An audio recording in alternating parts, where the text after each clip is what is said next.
Est-ce que tu peux acclamer le Seigneur? Acclame le Seigneur. Nous disons merci à Dieu pour le souffle de vie qu'il essaie de nous accorder chaque aujourd'hui. Je te dis aussi merci toi qui es venu ce matin. Et je prie que l'Éternel te bénisse abondamment. Alléluia. Sans pour autant tarder, nous allons lire dans Juges, chapitre 2, les versets 10. La Bible dit, toute cette génération fut recueillie auprès de ses pères. Et il s'éleva après elle une autre génération qui ne connaissait point l'Éternel, ni ce qu'il avait fait en faveur d'Israël. Je répète encore ces versets. Toute cette génération fut recueillie auprès de ses pères. Et il s'éleva après elle une autre génération qui ne connaissait point l'Éternel, ni de ce qu'il avait fait en faveur d'Israël. On va lire aussi dans ce même Juge, chapitre 13, les versets 1 à 8. La Bible dit, les enfants d'Israël firent encore ce qui déplaît à l'Éternel. Et l'Éternel les livra entre les mains des Philistins. Pendant 40 ans, il y avait un homme de Tséroïa, de la famille de Danites, et qui s'appelait Manoah. Sa femme était stérile et n'enfantait pas. Un ange de l'Éternel apparut à la femme et lui dit, voici, tu es stérile et tu n'as point d'enfant. Tu deviendras enceinte et tu enfanteras un fils. Maintenant, prends bien garde, ne bois ni vin, ni liqueur forte, et ne mange rien d'impur, car tu vas devenir enceinte et tu enfanteras un fils. Le rasoir ne passera point sur sa tête, parce que cet enfant sera consacré à Dieu dès le ventre de sa mère. Et ce sera lui qui commencera à délivrer Israël de la main des Philistins. Alléluia. Est-ce que tu peux acclamer la parole de Dieu? Et ce matin, j'aimerais nous parler d'un petit thème intitulé la restauration. La restauration. Nous venons de lire dans le livre des Juges. Et ce que vous devez savoir avec le livre des Juges, le livre des Juges, c'est une série de chutes de l'histoire du peuple d'Israël. Dans ce livre des Juges, on nous parle comment est-ce que le peuple d'Israël était en train de tomber. Dans ce livre des Juges, on nous parle comment est-ce que le peuple d'Israël était en train d'abandonner Dieu. Et c'est ce qu'on appelle de l'apostasie. Alléluia. L'apostasie, c'est juste le reniement de Dieu. Tu refuses de croire que Dieu existe. Tu abandonnes Dieu. C'est ça l'apostasie. Et dans ce livre des Juges, on est en train de nous parler d'une série de l'apostasie. Comment est-ce que le peuple d'Israël était en train d'abandonner Dieu? Comment est-ce que le peuple d'Israël était en train de rejeter Dieu? Alléluia. Et à chaque fois où le peuple d'Israël rejetait Dieu, Dieu le mettait ou bien le livrait dans la main des mendiants ou bien dans la main des Philistins. Alléluia. Et ici la Bible est en train de dire ceci. Après la mort de Josué, la Bible dit, il s'éleva une autre génération qui ne connaissait pas Dieu. Après juste la mort de Josué, il s'élevait une génération qui n'a pas connu les œuvres de Dieu.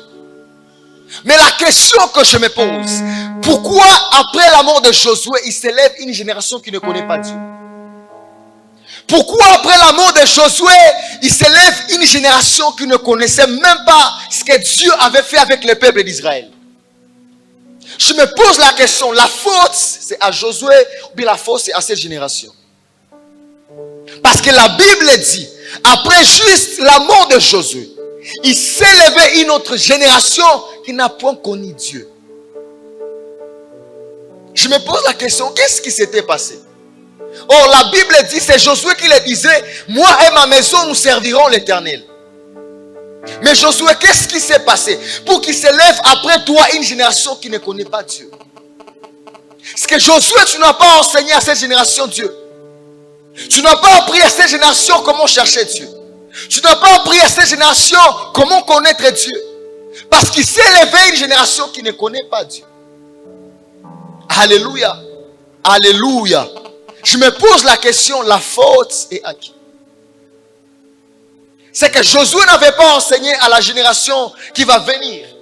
Bien, mais nous devons savoir, si on n'apprend pas à enseigner à nos enfants, il se lèvera aussi une génération qui ne connaît pas Dieu. Aujourd'hui, nous sommes en train d'attendre de l'adultère à côté. Nos enfants ne vivent pas ça, mais si on ne les apprend pas que c'est un péché, il se lèvera une génération qui ne connaît pas Dieu. Aujourd'hui, les choses que nous sommes en train d'attendre dans d'autres pays, si on n'apprend pas à nos enfants à chercher Dieu, si on n'apprend pas à nos enfants à connaître Dieu, il se lèvera une génération qui ne connaît pas aussi Dieu. Il se lèvera une génération rebelle. Nos enfants vont régner aussi la foi. Si on ne les enseigne pas comment chercher Dieu. Si on ne les enseigne pas comment connaître Dieu. Et c'est là que la Bible dit, mon peuple périt par manque de connaissance. Et la Bible ajoute ceci en disant, parce que vous avez rejeté la connaissance, moi aussi je vais vous rejeter. Parce que dans l'Ancien Testament, les 10 commandements étaient appliqués sur le mur. Alléluia. Tu devrais ou ne pas lire ces 10 commandements. Alors c'est là que Dieu est en train de dire, parce que vous avez rejeté la connaissance, moi aussi je vais vous rejeter. Cette génération périt faute de connaissance. Nous devons enseigner à cette génération comment connaître Dieu, comment chercher Dieu. Nous devons apprendre à cette génération. Parce que si on n'apprend pas à cette génération, il va encore s'élever une autre génération qui ne connaît pas Dieu. Et c'est ce qui s'est passé après la mort de Josué. Après la mort de Josué, on nous dit, il s'est élevé une génération qui ne connaît pas Dieu. Et cette génération a rejeté Dieu. Et lorsque cette génération a rejeté Dieu, c'est là que Dieu a commencé maintenant à susciter des juges. Il suscitait des juges afin de restaurer le peuple d'Israël. Il suscitait des juges afin de donner le repos au peuple d'Israël. Alors là, nous venons de lire dans Juges chapitre 13, c'est l'histoire de Samson. La Bible dit, le peuple d'Israël tombe encore. Ils ont rejeté Dieu. Et Dieu les avait livrés dans la main des mendiants. Ils sont devenus des esclaves. Alors pendant que le peuple passait par des moments compliqués, le peuple était dans l'esclavagisme. C'est là que Dieu a suscité un juge. La Bible dit, l'ange est apparu à la femme de Manoah. Et ce que vous devez savoir, Manoah veut dire tout simplement le repos. Pendant que le peuple passait par des moments compliqués, le peuple était dans l'esclavagisme. Le peuple souffrait beaucoup. Dieu a voulu donner au peuple le repos. Et c'est là qu'il a suscité. Il a passé dans la famille de Manoah. Bien aimé, vous devez savoir que notre Dieu, c'est un Dieu de famille. Alléluia. Lorsque Dieu veut restaurer une nation, il passe par une famille. Et même lorsque le diable veut détruire une nation, il passe aussi par une famille. Alléluia. C'est pourquoi nous devons prier pour nos familles. Nous devons prier pour nos enfants. Pourquoi? Parce que lorsque le Dieu veut restaurer une nation, il passera toujours par une famille. Et ici, Dieu voulait restaurer cette nation. Il voulait apporter le repos à cette nation. Et la Bible dit, l'ange est apparu à la femme de Manoah. Manoah qui veut dire tout simplement le repos. C'est que Dieu voulait apporter le repos au peuple d'Israël. Alors il apparaît à la femme de Manoah. Il dit, tu seras enceinte et tu vas enfanter un fils. Ce fils est un consacré de l'Éternel. C'est lui qui va restaurer le peuple d'Israël. Alléluia. Et ici, Dieu a suscité maintenant Samson afin d'apporter le repos, afin d'apporter la restauration. Et ce matin, je prie que tu sois la personne que Dieu va susciter afin d'apporter la restauration dans ta famille. Que tu sois la personne que Dieu va susciter afin d'apporter la restauration dans l'église. Plusieurs personnes sont dans l'église, mais ils ont rejeté Dieu. Bien, mais vous devez savoir, c'est difficile de perdre les salis, mais c'est possible aussi de perdre les salis. Je dis encore, c'est difficile de perdre les salis, mais c'est aussi possible de perdre les salis.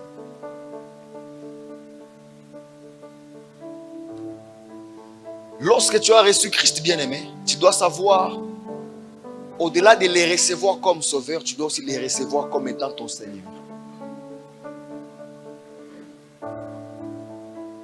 On nous dit que c'est impossible de perdre les salis, mais selon moi, c'est très possible de perdre les salis. C'est là qu'on va parler maintenant de l'apostasie. Tu rénies Dieu, tu refuses Dieu. Et c'est pourquoi j'ai dit c'est difficile, mais c'est possible. Alléluia. Alléluia. Alors, ici, le peuple d'Israël a refusé aussi Dieu. Le peuple d'Israël a rejeté Dieu. Et le peuple d'Israël passe maintenant dans ces moments d'esclavagisme. Ils sont devenus des esclaves parce qu'ils ont rejeté Dieu. Ils sont devenus des esclaves. Alors c'est là que maintenant Dieu suscite Samson afin d'apporter la restauration. Dieu suscite Samson afin d'apporter le repos au peuple d'Israël. Un peuple qui passait par des moments compliqués. Dieu a apporté une personne. Alléluia. Et la Bible dit que cette personne était un consacré de Dieu. Bien, mais tu dois savoir, lorsque Dieu te suscite, afin d'apporter la restauration, il y aura toujours des interdits. Ta vie ne sera pas comme d'autres vies. Ta façon de vivre ne sera pas comme d'autres façons. Alléluia. Il y a ta façon. Selon Dieu. Tu dois vivre selon Dieu. La personne qui t'a envoyé. La personne qui t'a suscité. Tu dois vivre selon lui. Alléluia. Et pendant que la femme de Manoah était enceinte, il y avait des interdits. Les interdits de la femme de Manoah étaient temporaires. Alléluia. Il y a des interdits temporaires. Tandis que les interdits de Samson, c'était pour toute sa vie. Les rasoirs ne pouvaient pas passer dans sa tête. Ça, c'est l'interdit qu'il avait. Mais pendant que Dieu suscite Samson, Samson, tu dois restaurer le peuple d'Israël. Tu dois sauver le peuple d'Israël. C'est que Samson, tu dois vivre une vie de prière. Mais le problème avec Samson aussi, il ne vivait pas une vie de prière. Une personne que Dieu a suscitée. Dieu t'a suscité afin d'apporter les réveils.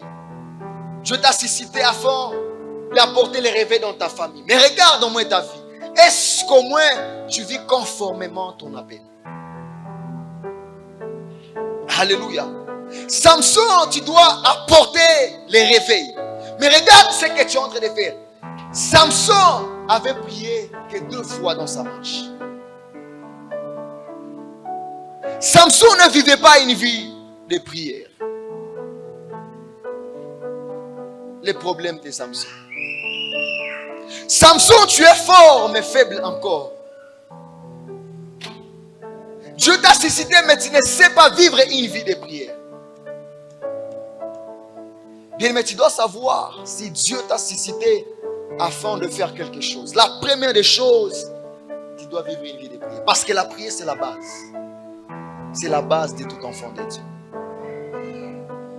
C'est la première des choses que tu dois savoir. Écoutez ce que j'aime. Un temps, Samson voulait se battre avec les Philistins. La Bible dit Samson regroupa 300 renards. Il avait pris 300 renards. Et les 300 renards, il avait groupé des années. Et puis, il avait allumé le feu. Il a pris les 300 renards. Il a jeté les 300 renards dans les camps des Philistins. Mais la question que je me pose, pourquoi Samson avait utilisé 300 renards? Pourquoi Samson, tu n'avais pas pris 200? Pourquoi tu n'avais pas pris 100? Pourquoi seulement 300 renards? Pourquoi ce nombre 300? Alléluia. Vous devez savoir que le nombre 300, la première fois où on avait écrit le nombre 300, c'est dans Genèse chapitre 5. Alléluia. Parce que si tu veux avoir une signification de quelque chose dans la Bible, tu dois chercher la première fois où cette chose avait été écrite dans la Bible. C'est ce qu'on appelle la loi de la première mention. Et la première fois où le nombre 300 avait été écrit dans la Bible, c'est dans Genèse chapitre 5. La Bible dit ceci: Enoch marcha avec Dieu. Enoch marcha 300 ans avec Dieu. Et puis il ne fit plus parce que Dieu l'avait pris. En d'autres mots, le nombre 300, c'est le nombre de la marche avec Dieu. Le nombre 300, c'est le nombre de la consécration avec Dieu. Parce que Enoch veut dire tout simplement le consacrer. Et Enoch avait marché avec Dieu 300 ans.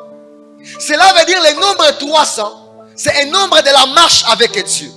Le nombre 300, c'est un nombre de la consécration avec Dieu. En d'autres mots, si Samson avait pris 300 renards, cela veut dire, si nous voulons embrasser les camps du diable, nous devons apprendre à marcher avec Dieu. Si nous voulons embrasser les camps du diable, nous devons apprendre à se consacrer à Dieu. Parce que si on ne se consacre pas à Dieu, il sera difficile d'embrasser les camps du diable. Si on ne marche pas avec Dieu, il sera difficile d'embrasser les camps du diable. C'est là que Samson avait pris les 300 renards afin d'embrasser les camps du diable. Alléluia. Alléluia. Bien-aimés, nous devons marquer la différence. Nous devons embrasser les camps du diable. Nous devons apprendre à marcher avec Dieu. La marche avec Dieu, c'est une marche de puissance. Et si vraiment tu veux faire des exploits, tu dois apprendre à marcher avec Dieu. Tu dois apprendre à te consacrer à Dieu. Parce que la marche avec Dieu engendre toujours la puissance. C'est là que la Bible dit, parce qu'Enoch marchait avec Dieu. Enoch avait engendré Métouchéla. Et Métouchéla avait engendré le mec. Parce que le mec veut dire tout simplement puissance. Alléluia. La marche avec Dieu engendre aussi la puissance. Tu veux avoir la puissance, bien aimé, tu dois apprendre à marcher avec Dieu. Et c'est pourquoi Samson avait pris 300 renards. Ce n'est pas pour rien. Bien aimé, tu veux marquer la différence dans cette génération? Marche avec Dieu. Tu veux apporter la restauration dans cette génération? Marche avec Dieu. Alléluia. Alléluia. Marche avec Dieu. Parce que lorsque tu marches avec Dieu, Dieu va aussi t'utiliser pour ça. Il va t'utiliser pour ça. Dans cette marche, il y a toujours la puissance.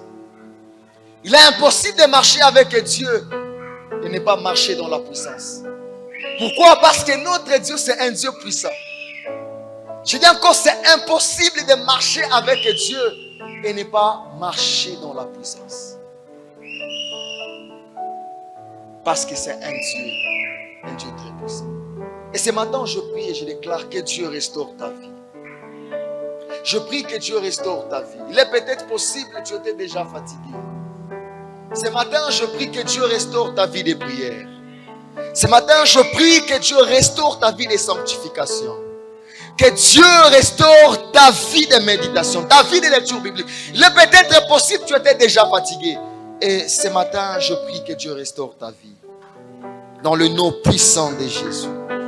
Dans le nom puissant de Jésus. Que Dieu restaure toute ta vie. Que Dieu restaure ta vie. Que Dieu restaure ta marche avec lui.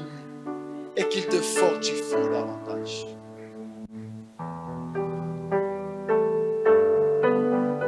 Seigneur Jésus, nous te bénissons. Éternel Dieu, merci pour cette parole. Éternel Dieu, nous te disons merci. Ce que je prie, éternel Dieu, je prie que tu restaures nos vies. Éternel, on a besoin de toi, Seigneur. Regarde comment, éternel, nous sommes fatigués. Et sans toi, éternel Dieu, on ne peut rien. Et c'est pourquoi, éternel Dieu, ce matin, nous te prions. Restaure nos vies. Restaure ma vie de prière. Restaure la vie de prière d'une personne en Seigneur. Restaure, éternel Dieu, la vie de sanctification. Éternel Dieu, nous voulons marcher avec toi chaque jour. S'il te plaît, éternel Dieu, montre-toi, Seigneur. Oui, éternel, tu nous as appelés afin d'apporter la restauration. Et c'est pourquoi, Seigneur Jésus, je te prie. Manifeste-toi, Seigneur. Manifeste-toi, éternel Dieu de gloire. Dans le nom puissant de Jésus, nous prions ici. Amen.